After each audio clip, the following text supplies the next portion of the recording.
Hello, darlings. Welcome back to Narc Free Formula. My name's Freedom. Thank you for joining me.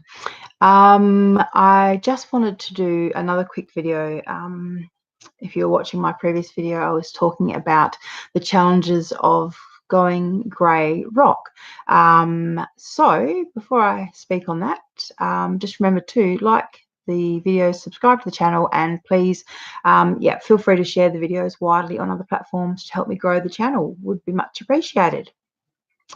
All right, so I wanted to talk about grey rock. For those of you who don't know what grey rock is a term that is used to describe a certain behaviour, a pattern of behaviour that we as victims of narcissistic abuse often will choose, make a conscious decision to act out grey rock. And when you are going grey rock, what you are doing is you are deliberately trying to basically make yourself as unattractive as possible, to kind of dim your light, to try and not draw any attention to yourself, to not respond to the narcissist, to not get drawn into arguments with the narcissist, to not have stimulating conversations with them, to not give them any energy. I mean, quite literally, the term grey rock refers to a rock,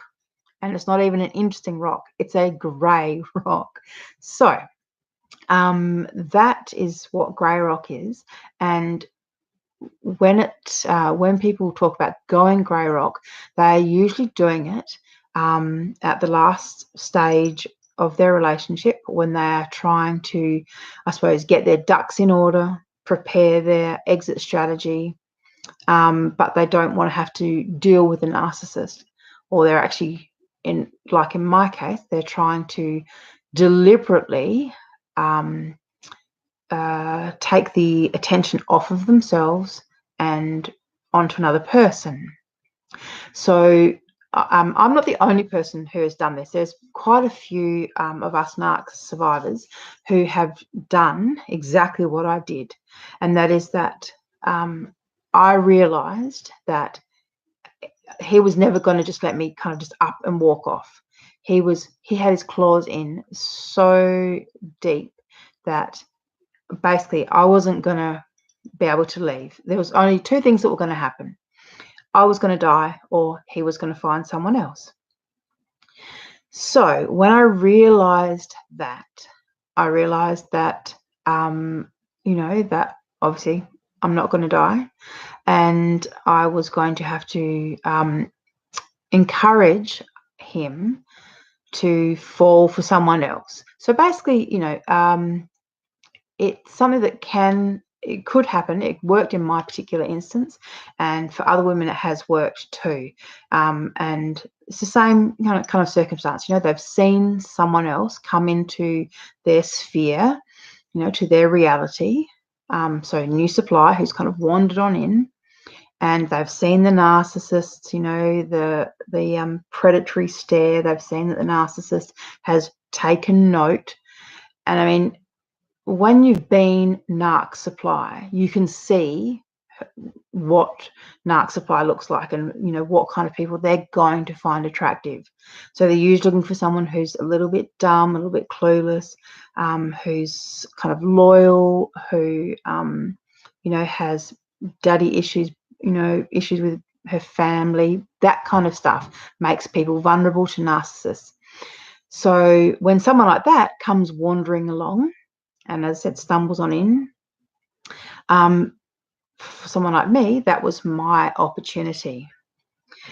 And it did work out in my favour, but it wasn't easy. And I've got to say, it's not easy doing grey rock, because not only do you have to, as I said, try and make yourself less attractive and all those kind of things. I mean, that's okay, but it's it's a bit it does damage your self-esteem a little bit, especially when they are kind of deliberately flirting with other people in front of you and doing that kind of thing. It's actually really hard to withdraw and hold back your energy when you can see that kind of stuff going on, because it goes against every principle and all your instinctual feelings. most people in a relationship, would fight for their relationship. Most people, would do whatever it takes to, keep other people out of their relationship. But when you're trying to escape a narcissist and you're going grey rock, you are actually hoping for the opposite. You're hoping for someone to come in. You're hoping for someone to take your place. But it doesn't stop those normal and healthy human responses from occurring. So you'll still experience, jealousy. You'll still experience moments where you literally just want to tell this other person to fuck off, to get out of your space, to get out of your life.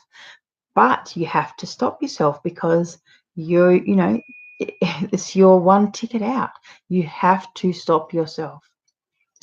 I actually found, I'll see if I can find it while I'm having a chat here, but I actually found a photo just the other day. When I think there was the 10-year challenge was going around on the internet, where people were looking at photos from 10 years ago compared to where they are now in life. Well, I found my photo from when I was going grey rock, and compared to what I look like now. And I got to tell you, that was really, really confronting to see myself, captured on film. Sorry, just bear with me. I'm just scrolling through my phone to see if I can find it, or if I've gone and saved it onto my computer. To see myself captured on film, on camera, looking just so freaking miserable. What else? Here we go. I'll see if you guys can see this.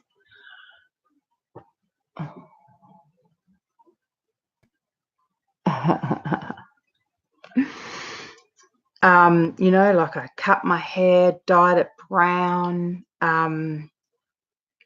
just a different version of, it's not even a version of myself. That's like acting, dimming your light, and it's hard. It's really hard to do that. And it's hard also, for example, to learn to zip your lip, if you're used to arguing back with them, or if you're used to being, opinionated, or if you're used to standing up for yourself, having to stop doing all of those things.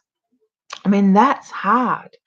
But that there's a reason why you're doing it. Like, and so you've just got to stop yourself, and you have to just literally kind of take all of these emotions and just absorb them into yourself. You can't let anything show on your face.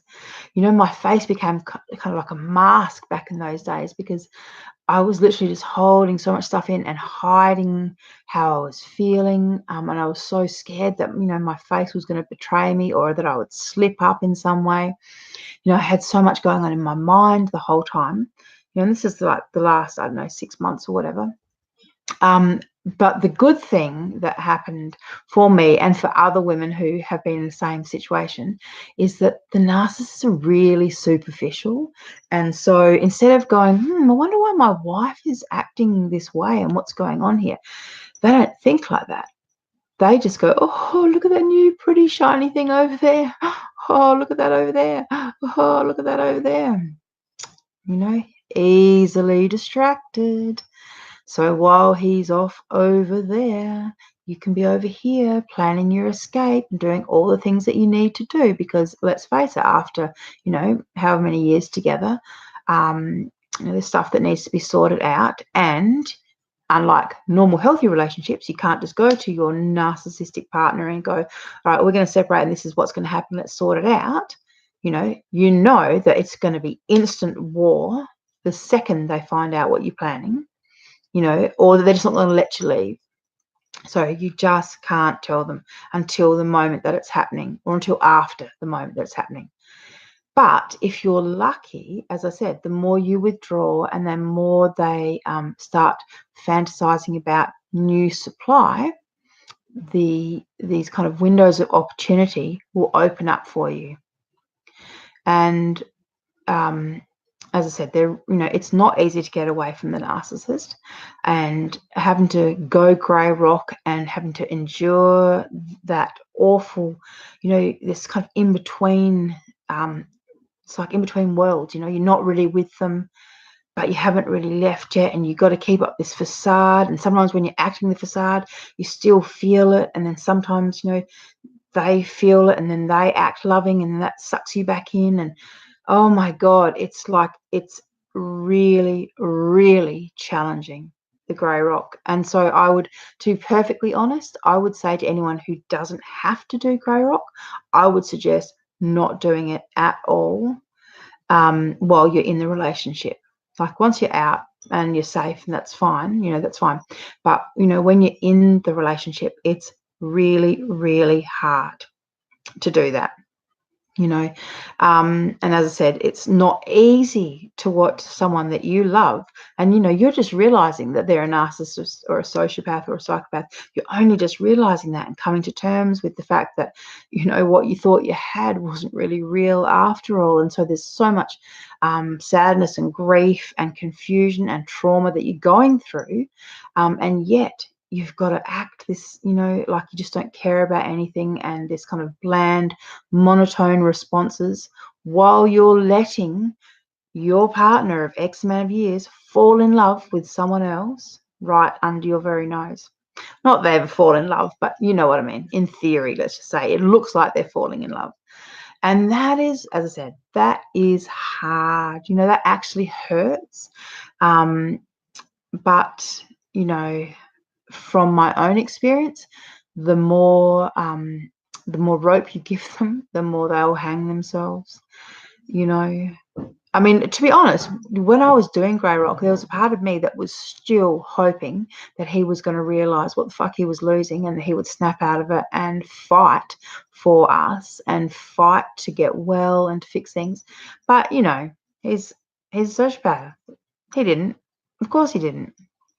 And the more he just kept on moving on with the new supply right in front of me, the more that was happening, the more I realized that yes, everything all of my suspicions were being confirmed right in front of me. Every single step of the way he let me down. Every single step of the way he betrayed me. And as I said, all of my fears were confirmed. Everything I ever suspected was confirmed. It all came to light. And that is really, really painful. So just know, darlings, if you're thinking about going grey rock, it's going to be hard. It's going to be completely head fucky. You're going to have, this cognitive dissonance times where you can't figure out if he is what you think he is, or if he's actually who he's pretending to be. And then you have other moments where it's just going to be so obvious, absolutely so obvious. All right, darlings. Best of luck to you, though, for anyone who is going grey rock. Yay, because that means you're a step away from being narc free. So yay to that. And I tell you one thing, life narc free is a lot better. All right, lovelies. I'll talk to you soon. Thanks for watching. Bye.